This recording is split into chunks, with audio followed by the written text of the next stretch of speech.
Kapag ka tumitingin ka sa kapaligiran, ano ang iyong nakikita at naoobserbahan?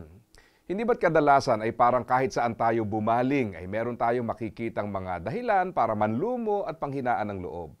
Totoo na marami ang maaaring makitang mga problema sa paligid sa araw-araw. Pero kung bubuksan natin ang ating mga mata at isipan, ay marami rin namang mga pagpapala at pagpapaalala ng kabutihan ng Diyos.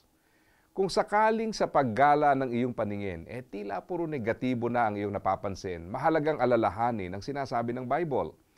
Kapag tumingala ako sa langit na inyong nilikha at aking pinagmasdan ng buwan at mga bituin sa kanilang kinalalagyan, ako'y nagtatanong, ano ba ang tao upang inyong alalahanin? Sino nga ba siya upang inyong kalingain?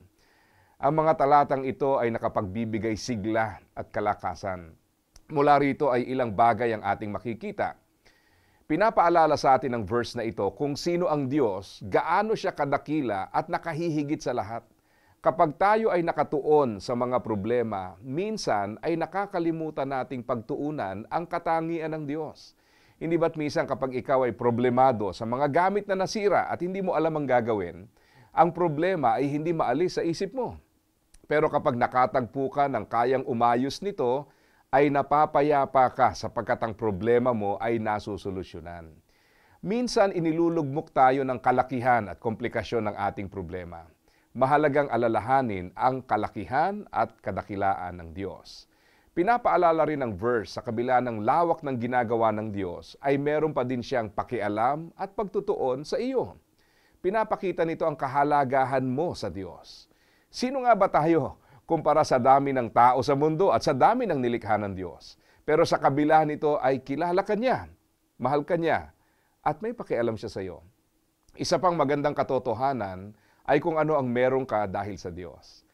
Namumuhay tayo sa mundo na kadalasan ay sumusukat sa tao sang-ayon sa yaman, edukasyon, posisyon, koneksyon. At kung wala ang mga ito, para bang ang halaga mo ay nawawala din.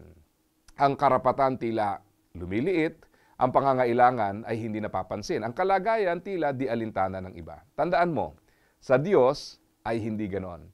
Batid niya kung sino ka at kung ano ang kalagayan mo.